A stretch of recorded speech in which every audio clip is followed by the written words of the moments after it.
This is a time for Santanatam, for Dhamma discussion. It would be good if there's one or two microphones out in the hall. Very good, so that everyone can hear the question, including ourselves. Right here in the front row, if you can wait for the microphone. No, it isn't. You mentioned when we start to focus on parts of the body to see how we feel. And, first thing I notice is the pain. I have back pain and legs pain. Ajahn Jiew mentioned that sometimes when we focus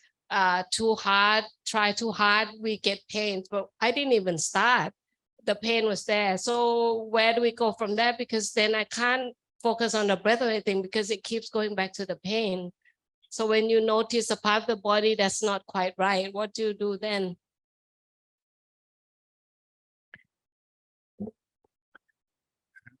Well, the purpose of focusing on the body is to establish a quality of balance and ease. If you notice that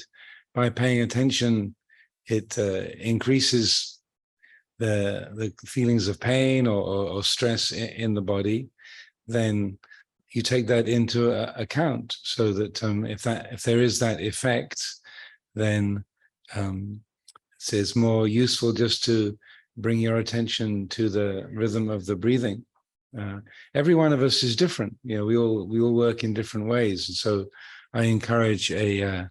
kind of experimental attitude, so that when we give instruction, it's a sort of, try this and see is the basic principle, rather than this is the correct thing and you must follow this absolutely. So try things out, see what brings a good result. And so that, because as Luang Por Chah would often point out, he say,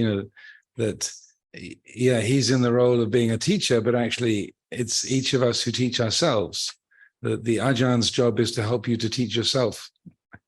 And so that sense of looking at how our system works, our body, our mind, and then adjusting things accordingly to see what really brings peacefulness and clarity, then that's the way to go. That's how I would respond to that. ในกรณีที่เป็นเรื่องของความเจ็บจริงๆแล้วอาตมาคิดว่าช่วงแรกของการนั่งสมาธิอยากจะแนะนำว่าอาจจะนั่งเก้าอี้ก็ได้ไม่ต้องทนกับความเจ็บมากเพราะว่าเมื่อกี้ที่คุยกับท่านอาจารย์คือว่าที่เราให้สังเกตร่างกายปฏิกิริยาตอบสนองของร่างกายช่วงแรกของการนั่งสมาธิเนี่ยจะเน้นเรื่องของความอาการตึงหรือเกร็งซึ่งบางทีเราไม่รู้ตัวจะสังเกตบางทีเวลาเราคิดอะไรเนี่ยมันจะออกมาทางร่างกายอย่างเช่นเวลาโกรธเนี่ยบางทีมันมีปฏิกิริยาทางกายออกมาหรือความเครียดบางคนก็จะออกทางไหล่บ้างทางหัวคิ้วบ้างแล้วก็สำคัญในการสังเกตปฏิกิริยาทางกายเนี่ยมันเป็นสิ่งที่เป็นรูปธรรมแล้วเห็นได้ชัดได้ง่ายพอเห็นได้ชัดและง่ายการจัดการก็ง่ายด้วยก็คือว่าเมื่อเห็นว่ามีการเกร็งตรงไหนแล้วก็คลายตั้งใจคลายหรือตั้งใจจะเกร็งเพิ่มขึ้นนิดนึงแล้วก็ผ่อนคลายแล้วพอทำไปสักระยะหนึ่งเราจะเริ่มสังเกตตัวเราเองได้ว่าเรามักจะมีส่วนใดส่วนหนึ่งของร่างกายที่ต้องคอยดูแลหรือระมัดระวังเป็นพิเศษเราก็คอยสังเกตตรงนั้นว่ามาละอย่างเงี้ยก็เป็นความท้าทายอย่างหนึ่งในคิดว่าที่เน้นไปตอนแรกก็จะเป็นเรื่องของการทำให้เกิดความพอดีระหว่างความตั้งใจกับความผ่อนคลายเพราะว่าถ้าไม่ผ่อนคลายเลยตั้งใจมากเกินไปก็ไม่เป็นสมาธิไม่เกิดความสบายแต่ถ้าสบายเกินไปก็ความฟุ้งซ่านหรือความง่วงก็เกิดขึ้นได้ง่ายแต่ในเรื่องของวิธีการจัดการกับ physical pain หรือว่าเป็นความเจ็บจริงๆก็คิดว่าน่าจะเป็นอีกทักษะหนึ่งที่น่าจะฝึกในโอกาสต่อไปนั่นก็คือย่อๆคือว่า เราก็ไปฝึกสังเกตว่าท่าทีตอบสนองของเรากับความเจ็บปวดหรือ physical pain เป็นยังไงแล้วทำยังไงที่จะคลายความยึดบางอย่างได้ที่มันเป็นต้นต่อทำให้ทุกข์มากขึ้นนะอันนี้ก็จะเป็นอีกทักษะหนึ่งแต่ในความเห็นอาตมาว่าในช่วงวันแรกๆก็คิดว่ายังคงไม่ต้องทนกับความเจ็บมากสามารถที่จะเปลี่ยนอิริยาบถได้นะแต่ไม่ต้องเทียบกับพระที่นั่งอยู่ข้างหน้าท่านเป็นมืออาชีพ นะก็นะที่จริงถ้าถามพระบางทีท่านก็ทึ่งกับโยมว่าทำไมโยมนั่งได้นานขนาดนี้ก็ไม่เหมือนกันนะอาตมาจำได้ตอนไปบ้านพอใหม่ๆนี่ก็รู้สึกว่าพระทุกรูปก็เกรงมากหรือว่าโยมทุกคนนั่งได้ดีแต่พอไปถามโยมก็บอกว่ามองพระเหมือนกันนะมันก็เป็นอย่างนั้นนะเห็นจากภายนอกก็อย่างหนึ่งใช่ไหมภายในเราก็อาจจะคิดฟุ้งซ่านก็ได้ครับ Also, the Buddha gave a very significant teaching on exactly this principle of how to work with physical pain, and he used the imagery of a soldier being shot with an arrow on a battlefield. The Buddha had been a soldier before he was a monk, so he uses lots of military imagery. So he said a soldier being shot with the first arrow, so this is equivalent to physical pain. Nobody can avoid being hit by that first arrow. Even if you're a fully enlightened Buddha, you still have physical pain. The Buddha himself had chronic back pain when he was old. There's numerous times in the suttas, I've counted about 6 or 7 places where the Buddha is giving a Dhamma talk, and he says to Venerable Sariputta, Mahakachana, or Ananda, or Mahamoggallana, he says, the assembly is still awake, my back is paining me. I'm going to go and lie down and stretch my back. You carry on giving the community a Dhamma talk because my back is paining me. So not only did he have pain in his back, but he also took steps to do something about it. And this is the Buddha. Yeah, this is our great and revered teacher. He had back pain and he needed to do things to alleviate it. So I feel that's important to recognize that, as I said last night, dukkha nirodha doesn't mean your back pain coming to an end or any other pains, but rather, so no one can avoid that first arrow. The second arrow is all of the resistance, annoyance, negotiation, why me, this isn't fair, how can I get away from this, all that stressing and fretting, negotiating, resisting and resenting, the negativity around that painful feeling. That's the second arrow, and the second arrow is completely avoidable. So when we talk about dukkha nirodha, the ending of dukkha, it's all about the second arrow, not the first one, generally speaking.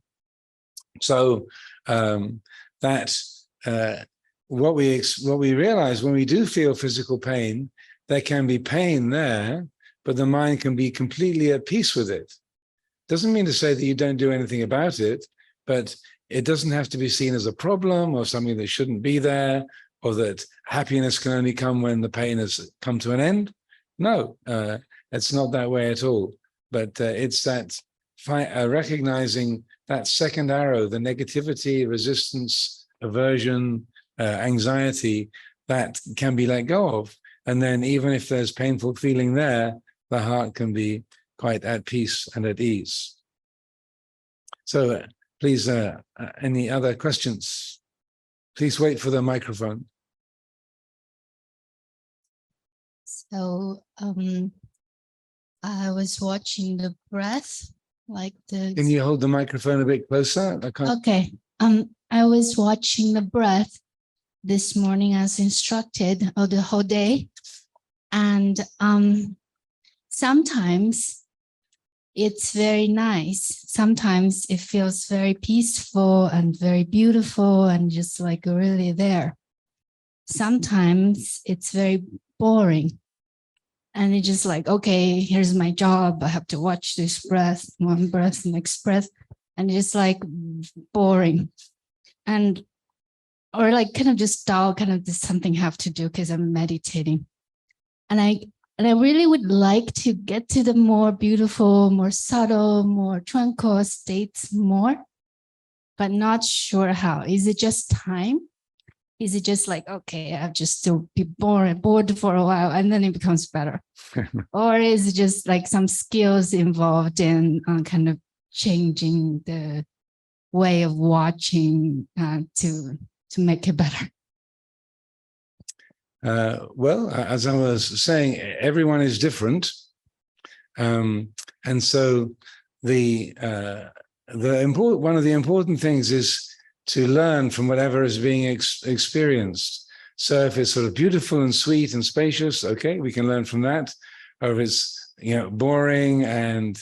unexciting, uninteresting, then we can learn from that. One of the key principles Luang Por Chah would emphasize is liking and disliking are of equal value. Chop, my chop, tau tau gan. Like and dislike are of equal value. So if we try to build our practice about, I only want the things that I like and that's good, I don't want to bother with the things that I don't like because they're bad, then we're setting ourselves up for a lot more dukkha. So the theme of this retreat is desirelessness. And so one of the aspects of that is contentment, santutita, contentment. So in this moment, here's a boring feeling. It's like this. So rather than waiting for this to be over to get to that, then one of the important aspects of the practice is opening the heart to what's present, and to notice, oh, here's a kind of bored, bland feeling, a blank feeling. That's what's here in this moment. It's like this. So that quality of acceptance is really, when we talk about metta, loving kindness, it's a lot to do with that openness of heart to what is present. As the retreat develops, then I would imagine naturally the mind gets more concentrated, more peaceful, more calm, more easily. This is the first day. We haven't even been here 24 hours yet. So this is the first day. So naturally, things will probably get quieter and more peaceful. Also, I'll be interested for Ajahn Jiew to say some things as well. But with respect to boredom, boredom is very related to the sense of self, of atta. If there's no sense of self, it's impossible to be bored. You can make a note of that. So if there's boredom, then if the attention is turned around, there's definitely me there, me being bored. So that's a helpful connection to be recognized. Any comments, Ajahn? Boredom? Karalata. ขอโอกาสท่านอาจารย์ครับเมื่อกี้ที่อาตมาบอกว่าพระทั้งหลายเป็นมืออาชีพเนี่ยอันหนึ่งที่เราเป็นมืออาชีพคือการอยู่กับความน่าเบื่อของชีวิตนะว่าอาตมาว่าจะมีวิถีชีวิตไหนที่มันน่าเบื่อไปกว่าชีวิตพระนี่ไม่มีอีกแล้วนะมันไม่มีอะไรชวนให้ตื่นเต้นเลยเพราะว่าการงานที่จะเป็นการฝึกฝนอย่างยิ่งนะที่โยมมาทำเนี่ยถ้ารู้สึกเบื่อเวลานั่งสมาธิดูลมหายใจนั้นก็ถูกต้องแล้วนะก็ไม่มีใครที่จะไม่เบื่อนะครูบาอาจารย์ทุกรูปก็ล้วนแต่มีประสบการณ์อย่างนี้ทั้งสิ้นแต่ข้อสำคัญคือว่าเมื่อเกิดขึ้นแล้วเราจะเรียนรู้อะไรได้จากความเบื่อนะที่จริงใช้ทฤษฎีอย่างที่ท่านอาจารย์เพิ่งอธิบายเรื่องไอ้ลูกศร2 ดอกได้เลยนะเมื่อความเบื่อเกิดขึ้นมันก็ไม่ต่างกับการที่แบบเป็นความเจ็บที่มีลูกศรแรกเลยแต่ที่ตามมาเนี่ยมันไม่ใช่ว่าแค่เบื่ออย่างเดียวมันคือความอยากใช่ไหมไม่อยากอยู่ตรงนี้ไม่อยากเบื่อไม่ชอบนะไม่ชอบไอ้สิ่งที่มันเป็นอยู่ตอนนี้อยากจะทำอะไรก็ได้ที่นะไม่ต้องเบื่ออย่างนี้นะแล้วถ้าเราเผลอเราปล่อยคิดปรุงแต่งเพราะมันจะต้องมีวิธีการอย่างใดอย่างหนึ่งต้องมีเทคนิคที่ดีกว่านี้ตอนนี้เรายังทำได้ไม่ดีแน่ๆเลยอันนี้ เราก็หลุดเข้าไปอยู่ในการปรุงแต่งแล้วก็ทำให้เกิดทุกข์นะไม่พอใจนะกับสิ่งที่เป็นอยู่นั่นก็คือตรงกับที่เราคุยกันเมื่อคืนเลยว่าตัณหาหรือความอยากแบบเนี้ยเป็นที่มาของความทุกข์นี่ไงคือการศึกษาอริยสัจจากความเบื่อเลยว่าถ้าเราดับตัณหาไอ้ความอยากที่จะไม่อยู่กับตรงนี้ได้แล้วพอตัณหามันดับปุ๊บทุกข์มันหายไปเลยไหมอย่างนี้อาตมาว่านี่คือประโยชน์สำคัญในความเห็นของอาตมาเนี่ยสำคัญซะยิ่งกว่านั่งสมาธิแล้วก็สงบลึกซึ้งซะอีกนะเพราะว่าเราเข้าใจเลยว่าอ๋อที่เราทุกข์นะที่เราเบื่อทุกข์กับความเบื่อเพราะว่าความอยากนั่นเองนะเพราะถ้าเราสังเกตอันนี้เราก็จะได้ประโยชน์นะจาก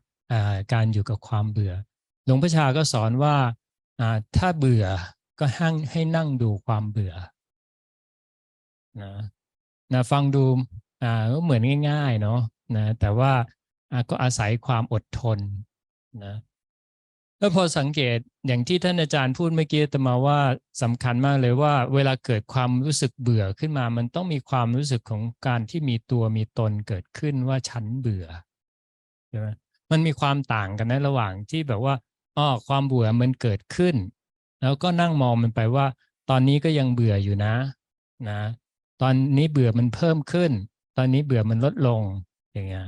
ตอนนี้มันเริ่มหายไปแล้วอันนี้คือการดูความเบื่อใช่ไหม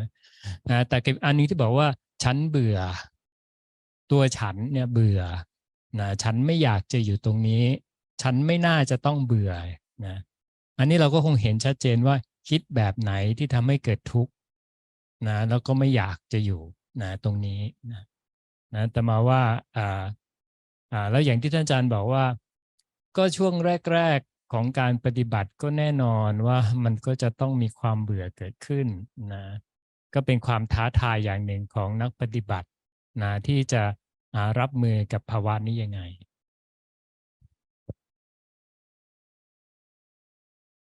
And just to underscore that principle, this is a very say common teaching. Luang Por Chah, Luang Por Sumedho would emphasize how even though certain mind states, so your mind goes very quiet, is very bright, very peaceful, it's natural for the mind, for that to be appreciated. Oh, this is great.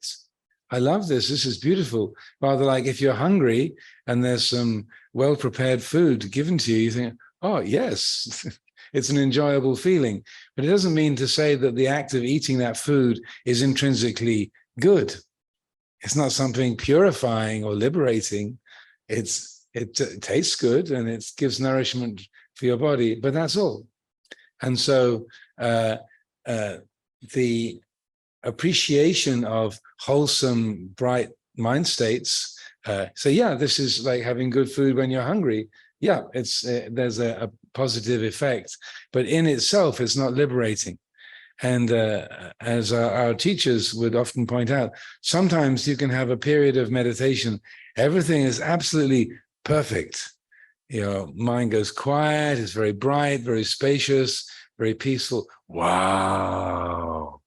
this is great. This is just what I wanted. And then for the next 10 years, you're trying to get back to that wonderful experience because it's never quite the same. Like, oh, it was so good that day. Was it because I was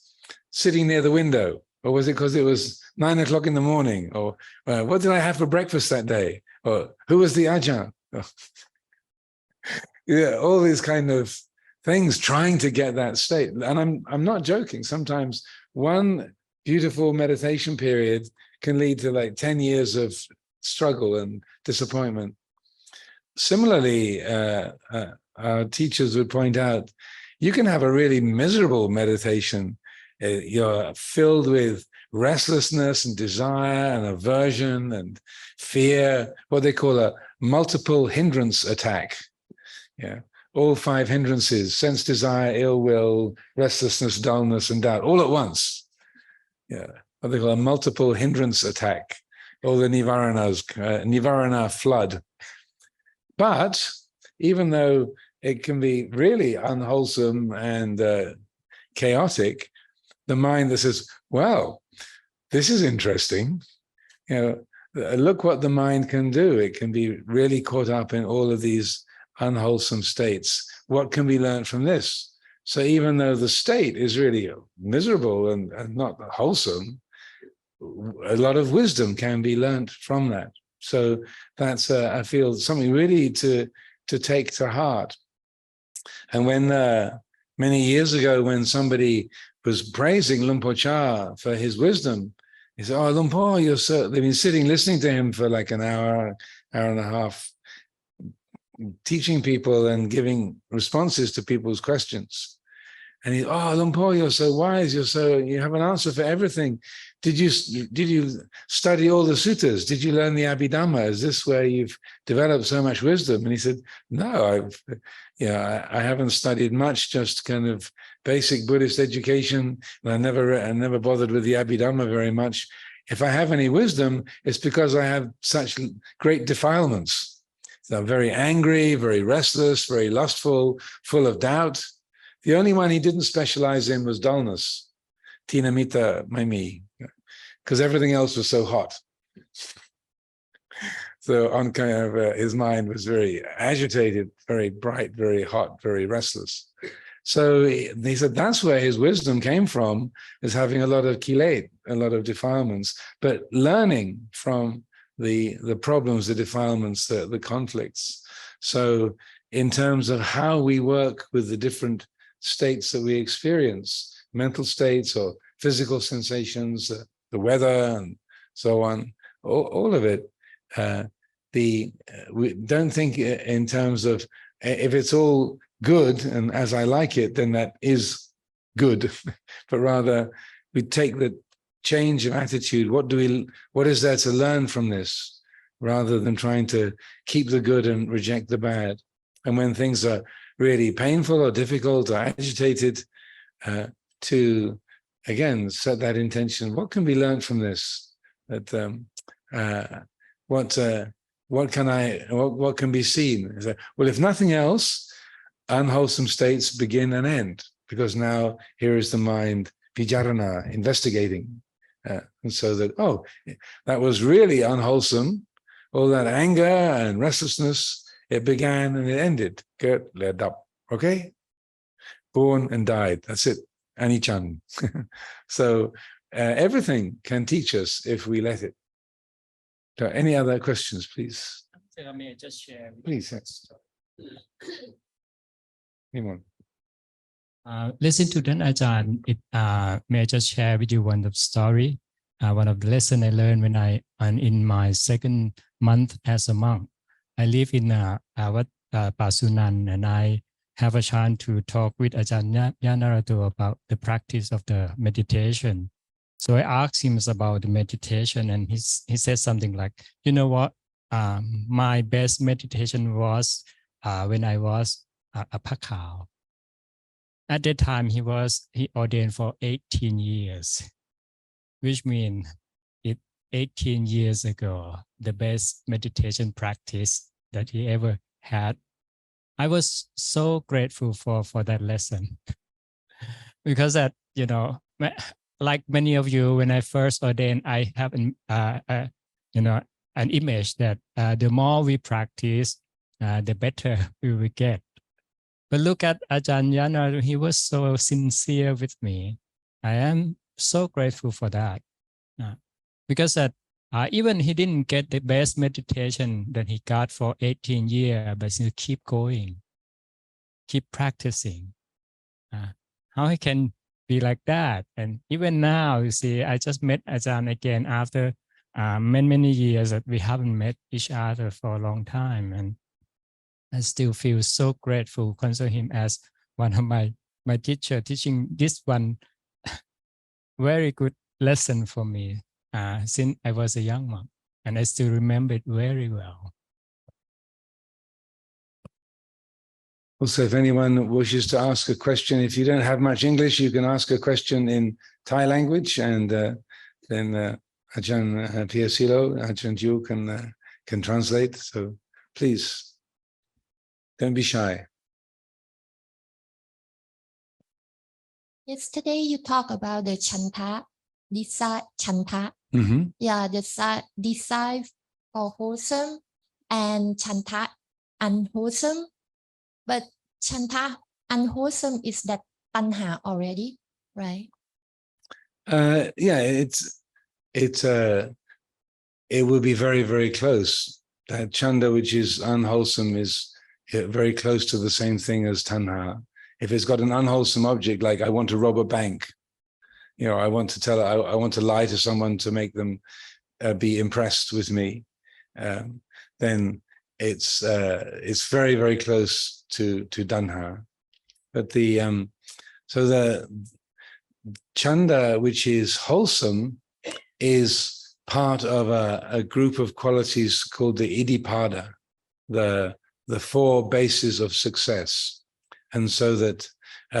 again, it can be success at something wholesome, something neutral, or something unwholesome. But so that chanda is the first one. And so there needs to be interest to, say, train your mind and to do the best you can with your life.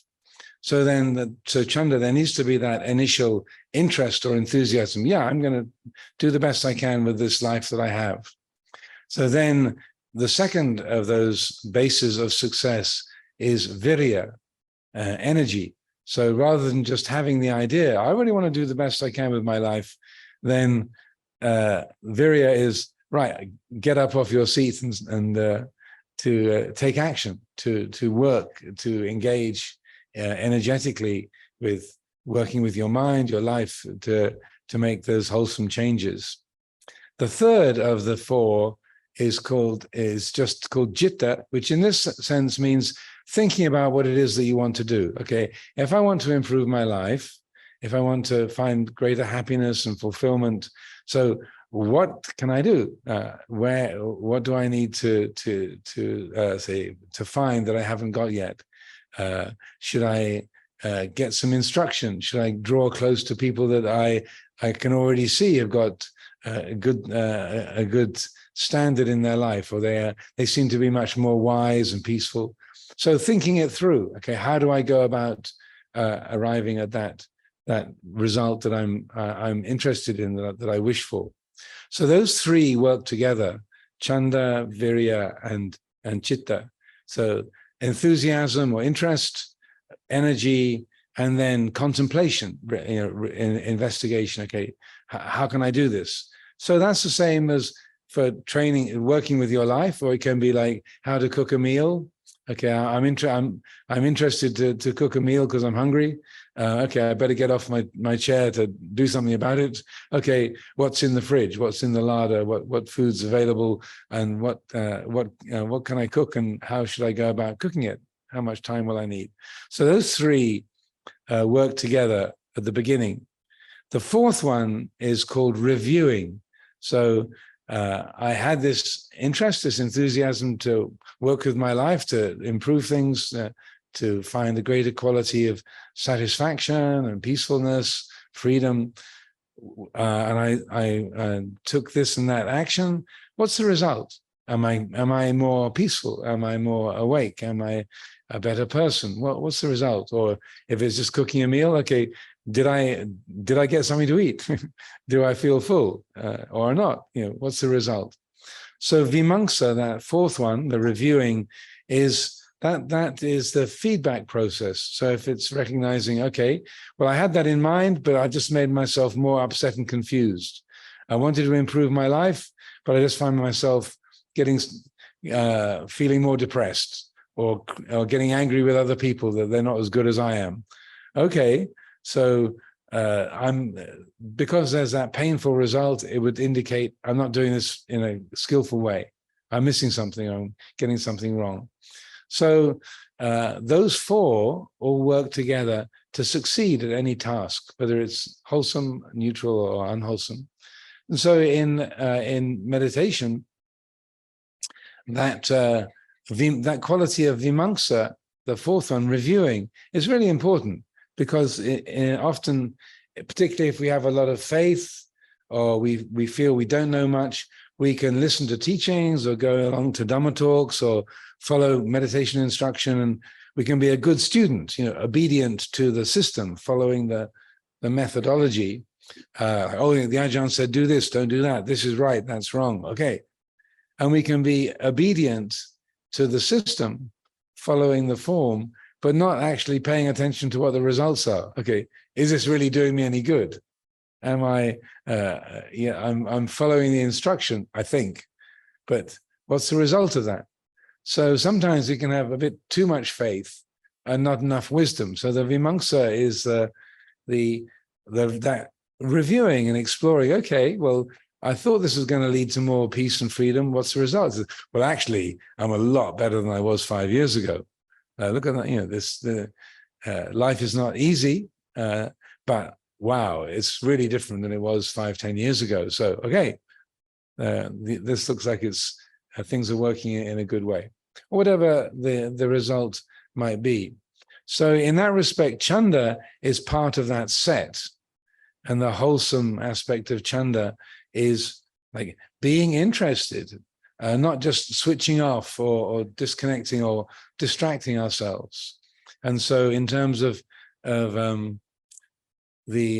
useful kind of desire, it's that readiness to take action about our life, our mind, the problems that we have, the habits, the obstacles that we have in our life, our mind, to be ready to work with those and not to just go into autopilot, as they say, just to switch off or just find things to distract ourselves with from one day to the next. So that I'm not sure if that's if there's other aspects of chanda that would be useful to talk about, but it's helpful to see that it's part of that set of 4 qualities, and that it's very easy for particularly in today's society, what they call the consumer society, and there's so much in the way of distractions, we can spend a lot of time ignoring our life and our mind just to focus on the next interesting thing, and that there's so many things are available through so many channels that our opportunity in this lifetime can get wasted. So that chanda is like, no, I don't need to be just distracting myself with more movies or more Facebook, doom scrolling on my phone, or heaven scrolling on my phone, kind of looking at the different postings.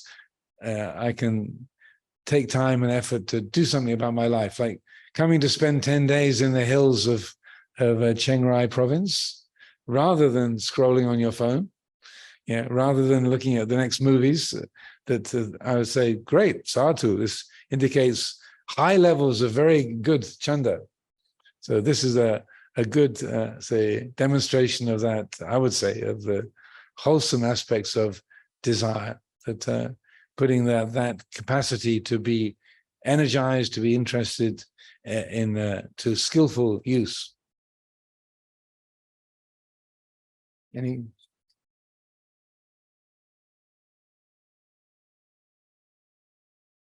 ขอโอกาสท่านอาจารย์ครับตามความเข้าใจของอาตมาคิดว่าท่านอาจารย์อธิบายถึงฉันทะที่ตั้งต้นในทางที่เป็นกุศลเพียงแต่ว่าจิตใจของเราเนี่ยมันมีความซับซ้อนมากนะเอาแน่เอานอนไม่ได้บางทีตั้งต้นด้วยสิ่งที่มันเป็นกุศลแต่พอไปมาอาจจะกลายก็ได้นะคิดว่าเป็นการเตือนพวกเรามากกว่าว่ามันมีแง่มุมของฉันทะที่ไม่ใช่ว่าเราเห็นว่าฉันทะเป็นฝ่ายกุศลปุ๊บเราก็ถือว่าเป็นสิ่งที่ดีอย่างเดียวเพราะว่าพอไปมามันอาจจะกลายเป็นอย่างอื่นซึ่งก็เห็นด้วยกับโยมว่ามันค่อนข้างจะก็เหลื่อมเข้าไปกับไอ้ตัวตัณหาด้วยเหมือนกันอย่างเป็นต้นว่าเราอาจจะตั้งต้นว่าเราอยากจะตั้งใจปฏิบัตินะทำไปทำมาก็เกิดการมีตัวตนของการที่เป็นเราดีกว่าเขาอย่างเงี้ยอันนี้ก็มันก็เป็นฉันทะที่ต้องนำไปสู่สิ่งที่ผลเสียที่ต้องระมัดระวังมันมีความหมายของฉันทะอันหนึ่งที่สมเด็จพระพุทธโฆษาจารย์หลวงพ่อสมเด็จประยุทธ์ท่านอธิบายอันหนึ่งตามประสบการณ์ของอาตมาเนี่ยคือ เวลาที่ได้ไปฟังท่านอธิบายเรื่องฉันทะเนี่ยมีความสุขมากคือเวลาที่เราฟังครูบาอาจารย์ที่ท่านอธิบายถึงข้อธรรมที่ตัวท่านกับธรรมะเนี่ยเป็นอันหนึ่งอันเดียวกันเนี่ยมันรู้สึกว่ามันกระจ่างนะขณะที่เราฟังเพราะเราก็ทราบดีว่าในบรรดาพระทั้งหลายที่จะมีฉันทะในการเรื่องของการศึกษามีฉันทะในเรื่องการทำงานก็คงจะหลวงพ่อสมเด็จก็น่าจะมาอยู่ในลำดับต้นๆลองดูงานของท่านใช่ไหมฉันทะในการที่ท่านจะอธิบายอย่างที่ไม่เหน็ดเหนื่อยท่านอธิบายจะมาฟังว่าฉันทะคนที่มีฉันทะเนี่ยไม่ว่าจะทำอะไรนะก็จะทำตรงนั้นให้มันดีอย่างเช่นถ้าคนมีฉันทะเนี่ยเป็นหลักในการใช้ชีวิตเข้าห้องน้ำเนี่ยคนมีฉันทะเนี่ยก็จะทำห้องน้ำให้สะอาดแล้วก็จะมีการใช้หลักอิทธิบาทอยู่ในตัวเลยมีการคิดทบทวนว่าถ้างานอันนี้ทำตรงนี้แล้วนะมันดีเท่านี้แล้วเนี่ยจะทำยังไงให้มันดีขึ้นไปกว่านี้นะหรือจะใช้เวลาน้อยกว่านี้ได้ยังไงนะหรืออะไรมันมีที่ดีไปกว่านี้อีกนะหรือจะพูดง่ายๆคือว่าคนที่มีฉันทะก็มุ่งสู่ความเป็นเลิศนะแต่ไม่ได้มุ่งในความเป็นเลิศว่าตัวเราเองจะเลิศกว่าคนอื่นนะ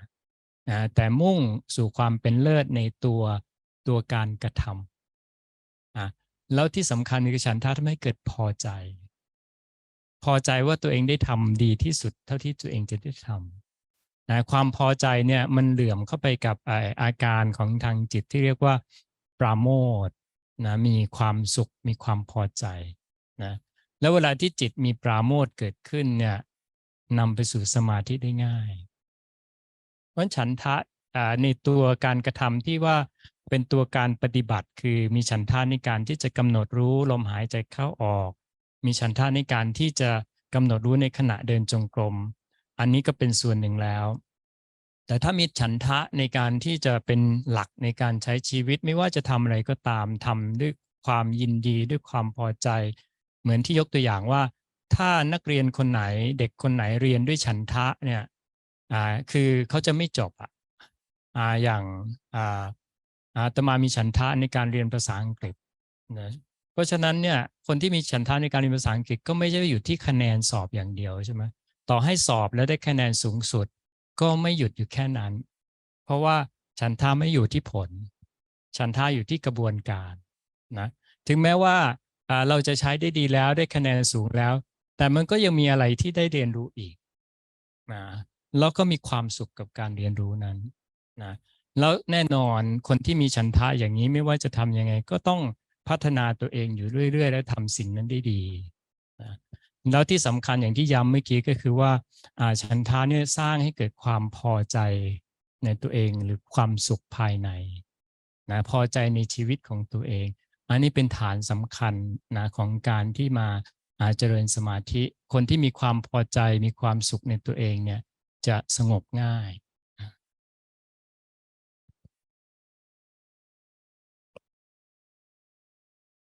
So in terms of our theme, desirelessness, and I was considering this before the retreat, in a way, it's only part of the picture when the Buddha outlined tanha as the cause of suffering in that central teaching of the Four Noble Truths. And in many other places, he also qualifies that by talking about clinging, grasping, kwam yatu, upadana, clinging, and that it's the real cause of dukkha is kind of tanha and upadana, so craving and clinging. So the way the mind takes hold of something, it picks it up with an attitude of I want. And then having got hold of it, it clings to it. So that upadana, clinging, kwam yatur, this is also highlighted as the real cause of difficulty and stress, that tension in the heart. And so when the Buddha uses the word tanha, and that describes the different kinds of tanha, craving in the Four Noble Truths, craving for sense pleasure, craving to become, craving to get rid of, that's sort of like a general way of talking about that area. But what causes the real trouble is having wanted something and got hold of it, then this is mine. That clinging, I've got this, I own it. So that in a way, the feeling of I-ness is stronger. This is mine. I've got this, I'm going to keep it. And so this principle, the quality of clinging or attachment is again highlighted by the Buddha. One particular teaching that Luang Por Buddha taught, Ajahn Buddhadasa, who was one of the most highly revered and wise Dhamma teachers of Thailand in the last century or so, he would emphasize this particular teaching. It's in the discourse called the shorter discourse on the destruction of craving, the Chula Tanha Sankhaya Sutta, the shorter discourse on the destruction of craving. And in that teaching, the Buddha says,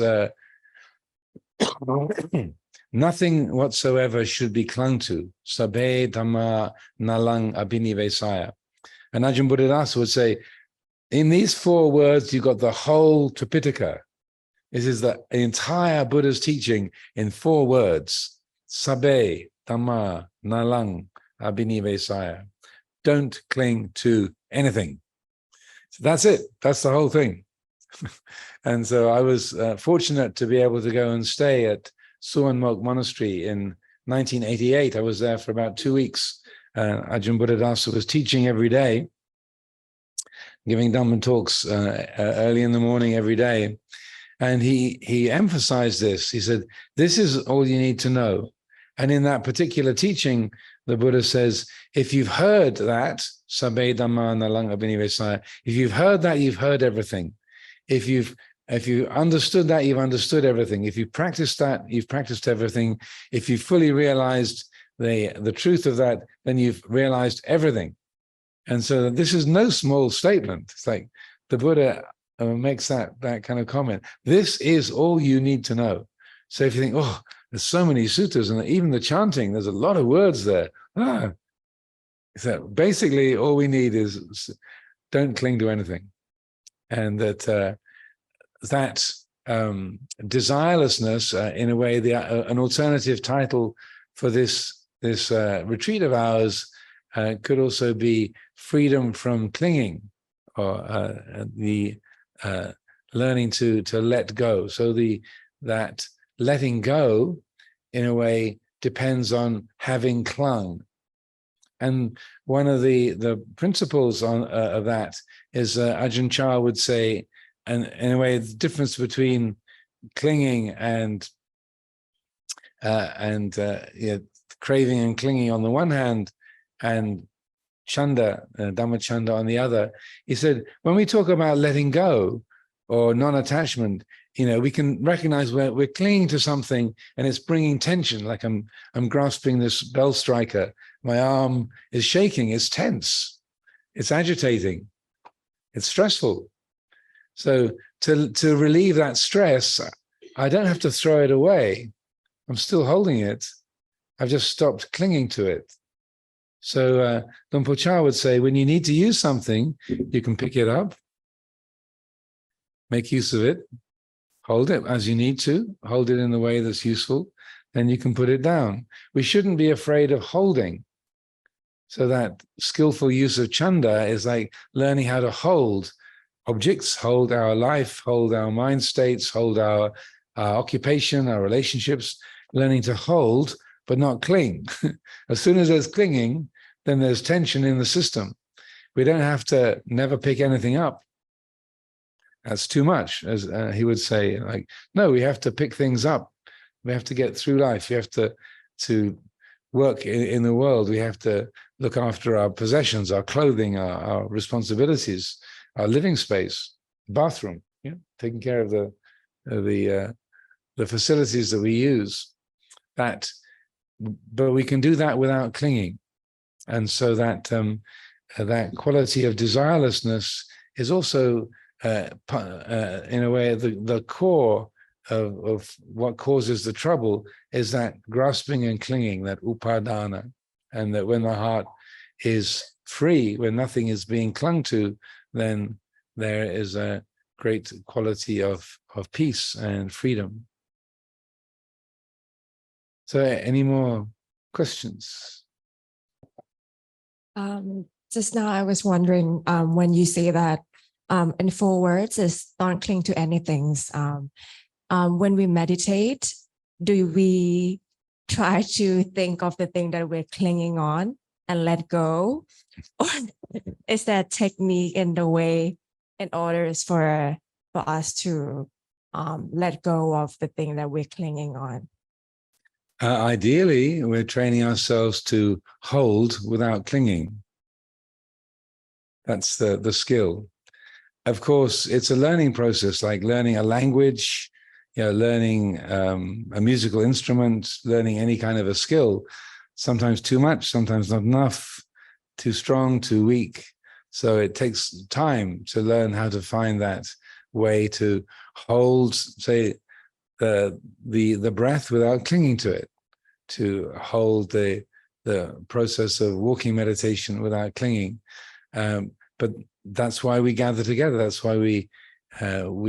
give this amount of time and energy and effort to this, because you can't just, oh, I'll be mindful. You can't just decide, I'll just pay attention every moment,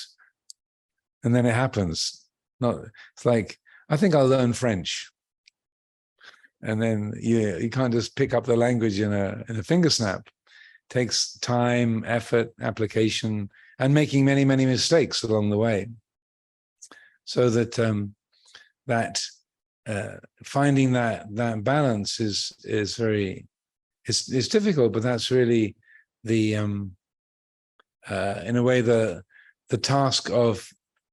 say finding the middle way, the Majjhima Patipada. Many years ago, Lumpur Cha asked the young Ajahn Sumedho, when he was a new monk at Wat Pah Pong back in the late 1960s, long time ago. He said one day, Sumedho, you must be confused. So, kind of wondered what Lumpur was asking about. So, why is that, Lumpur? He said, well, the Dhamma is all about letting go, but the Vinaya is all about holding on. Isn't that confusing? He said, yeah, come to think of it, it is. There are all these rules we have to keep, do this, don't do that, do this, don't do that. But then the Dhamma teaching is ploi wan, let go, let go, let go. So,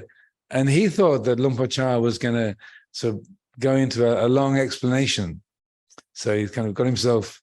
ready for Lumpur to expound on that theme. But all that Lumpur Cha said was, when you figure out how they work together, you'll be fine. That was it. That was a very short Dhamma talk. Just a few words. But that's really the task. And what we mean by the middle way is seeing how that balance of sincerely picking things up, our precepts, the meditation techniques, the living skillfully in the family and the workplace, picking those up and then working with them sincerely, but without clinging, without atta, without a lot of self involved. And that's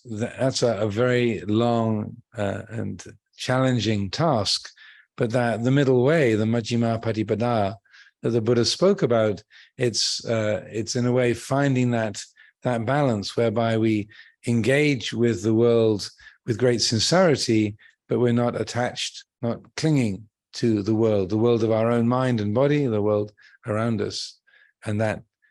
is, in a way, the task of the practice of Dhamma. So I hope that answers your question.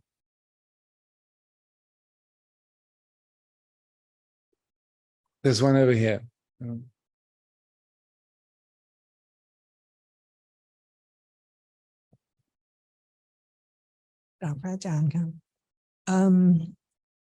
After lunch,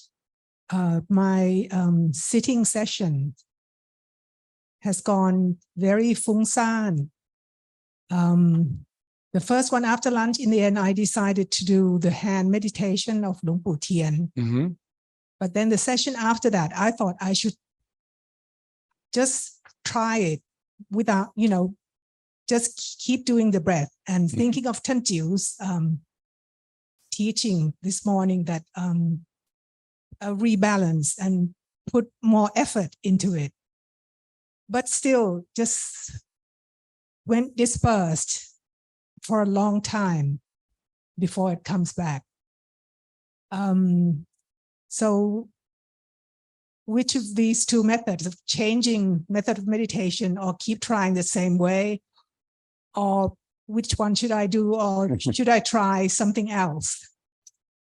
Well, as I was saying earlier, everyone is different. It's also, this is the first day of the retreat. So everyone has come from your different lives, traveling here. Some of you come from different countries, come from far and wide. Ajahn Jiew just flew in from England 2 days ago. So he's not even quite in this time zone yet. Yeah, I've been here a little bit longer.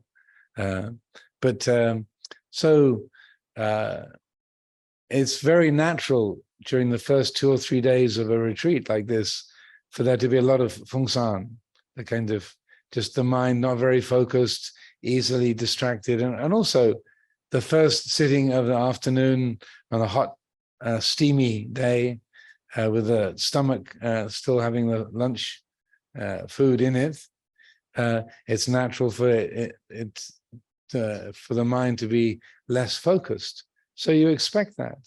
rather than thinking, oh, I'm doing something wrong, or it shouldn't be this way. So I would say, rather than taking a different methodology, shift the attitude a little bit to consider, oh, well, this is day one, and I'm working with the conditions of my mind, my body as I find them, and in this moment, it's like this. And so it's quite okay to use that other Luang Pu Tian method, see the result of that. But it's, I would say that the most important thing is that sense of appreciating the situation. This is the first day. We just arrived. Just had a meal. It's the middle of the day. It's hot. The high humidity. It's like this. So then you're not saying that you like that quality of dullness or distraction, but recognizing these are the conditions as they are present, so that you're not making that distraction or that fungsan, the kind of confusion or worry, into a problem or something that you've got to get rid of, because that's always the challenge in meditation, to not make like physical pain or unskillful, unwanted mental states, not to make them into the enemy or a problem, or I've got to get rid of this in order to get that. So that it's where the vibhava tanha, the kind of skillful effort in meditation, gets taken over by the vibhava tanha. That I've got to get rid of this dullness or this distractedness in order to get concentrated. So then that vibhava tanha, that desire to get rid of, that's one of the direct causes of more suffering. And so it's learning to work with an attitude of acceptance. You're still working with the mind, but and cultivating right effort, but the attitude of not seeing such things as a problem, or I've got this problem, I've got to get rid of it, I want to be like that, to shift the attitude, to let go of that I making and mind making, so that what's being done is the setting the conditions as best as possible for there to be clarity and focus. But if what's arising is is agitation and dullness, then that's what's present. Don't make an enemy of it. Just to set the attitude of learning from what is present. So, and over these days, I'll talk a bit about how right effort, samadhi, and the aspects of right effort is completely different from the desire to become and the desire to get rid of. They can look like each other, but what is right effort, or effort which is in tune with Dhamma, it never has a sense of I and me and mine involved. So effort is being made, a direction is being given, so they say, okay, there's busyness or confusion, dullness here, and so that's unwholesome, that's obstructive, but it's not being held with the attitude, I've got a lot of confusion, I'm filled with feng san, I've got to get rid of this so I can get concentrated. The effort can be made free of that I and me and mine. So hopefully that gives some direction. Me, man? Yeah, I put, you know. คือตอนที่โยมนิกถามนะอาตมาก็เห็นปฏิกิริยาของทุกคนที่บอกว่าฟุ้งซ่านในตอนบ่ายนะเพื่อให้เห็นภาพชัดเจนนะถามอย่างนี้ก็ได้ว่ามีใครบ้างที่ช่วงบ่ายนี้ไม่ฟุ้งซ่านมีน้อยมากนะใช่ไหมก็เป็นเรื่องปกติของการที่มาเข้าปฏิบัติธรรมวันแรกนะเรื่องเก่าๆที่ยังคงอยู่ต้องสังเกตดูว่าเรื่องที่ฟุ้งซ่านส่วนใหญ่จะเป็นอดีตใช่ไหมไม่ค่อยจะเป็นเรื่องอนาคตเท่าไหร่นะหลวงพ่อชาก็บอกว่าอย่าไปคิดมากนั่งสมาธิใช้กรรมล้วนทุกสิ่งล้วนเป็นอันที่เราคิดมาทั้งนั้นนะมันก็กลับมานะแล้วโดยทั่วไปแล้ว2-3 วันหลังจากที่เราใช้กรรมเก่าไปแล้วนะไม่มีกรรมใหม่นะก็จะค่อยๆเบาลงจะค่อยๆดีขึ้นนะแต่ก็ไม่เสมอไปขึ้นอยู่กับหลายคนนะขึ้นอยู่กับเหตุปัจจัยเยอะมากนะมีบางคนที่มาวันแรกแล้วสงบเลยเนี่ยก็มีนะพอถามว่าทำไมนะเพราะว่าช่วงที่ผ่านมายุ่งเหลือเกิน มีอะไรเต็มไปหมดเลยพอมาก็เลยสงบง่ายมันก็แล้วแต่นะทีนี้พูดถึงเรื่องของไอ้ความฟุ้งซ่านแต่มามีเรื่องเล่าให้ฟังว่าเคยมีพระที่มาบวชกับอาตมาเมื่อนานมาแล้วนะอายุ25นะเขาก็คุยกับอาตมาเป็นคำถามที่น่าสนใจเขาบอกว่าอาจารย์ครับผมนั่งสมาธิผมไม่สงบเลยฟุ้งซ่านมากนี่เป็นครั้งแรกที่ผมเพิ่งรู้นะตั้งแต่เกิดมาจนอายุ25นี่ว่าจิตของผมสามารถที่จะฟุ้งซ่านได้ขนาดนี้นะ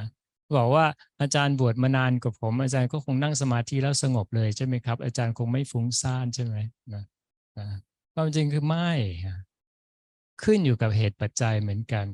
นะถ้าช่วงไหนที่มีงานเยอะๆนะหรือช่วงที่อย่างที่ท่านอาจารย์บอกว่าอย่างเงี้ยไทม์โซนมันยังไม่เป็นเมืองไทยนะไอ้สับประงกก็เกิดขึ้นเป็นธรรมดาคืออย่างตอนนี้ก็เริ่มเป็นช่วงไม่รู้ค่ำอะไรอย่างเงี้ยช่วงที่เวลานอนของทางโน้นเวลาตื่นของอย่างเงี้ยมันก็ไม่หลับตอนกลางคืน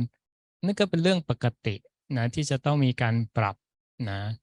แต่ความต่างมันอยู่อย่างนี้ว่าระหว่างที่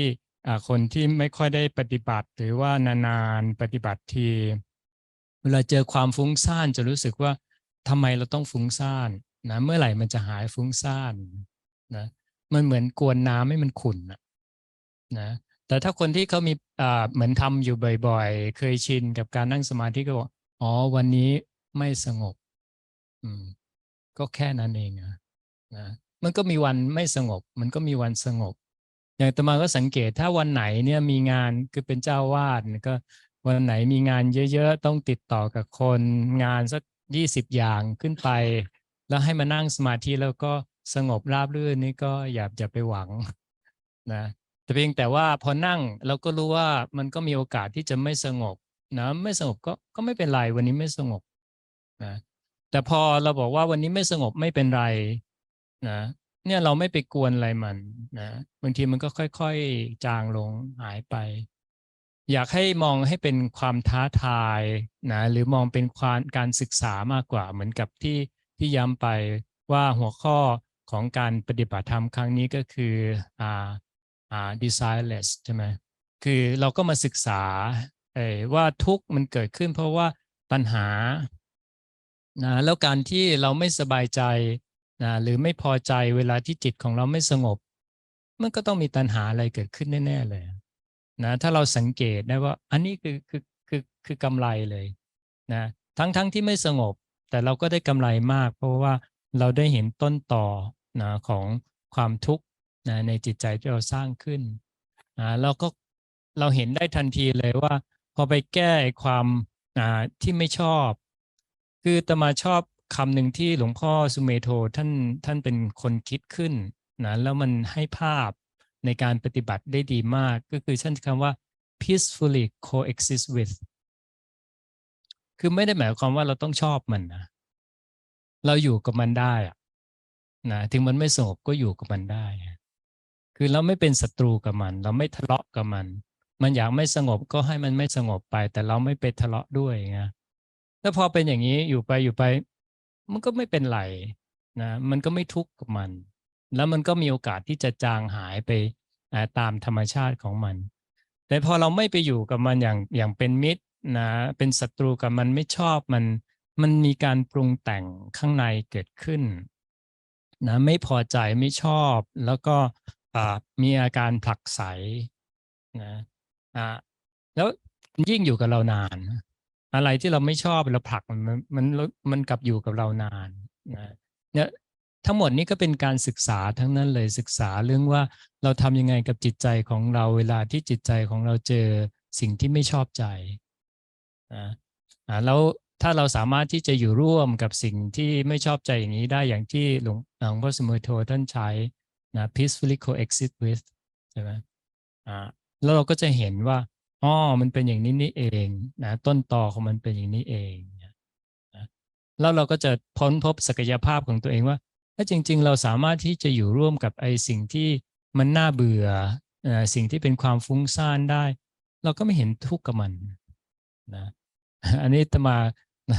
พูดในเชิงล้อว่าที่จริงในชีวิตของเราในประจำวันของเราก็สูงฟุ้งซ่านนะอาจจะฟุ้งซ่านยิ่งกว่ามานั่งสมาธิอีกแต่เราไม่เดือดร้อนนะ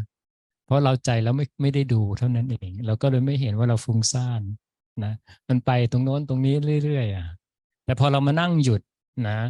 เราก็เลยรู้สึกว่าเราฟุ้งซ่านมากแต่จริงๆอาตมายืนยันได้ว่าเวลามานั่งสมาธิฟุ้งซ่านน้อยกว่าในชีวิตประจำวัน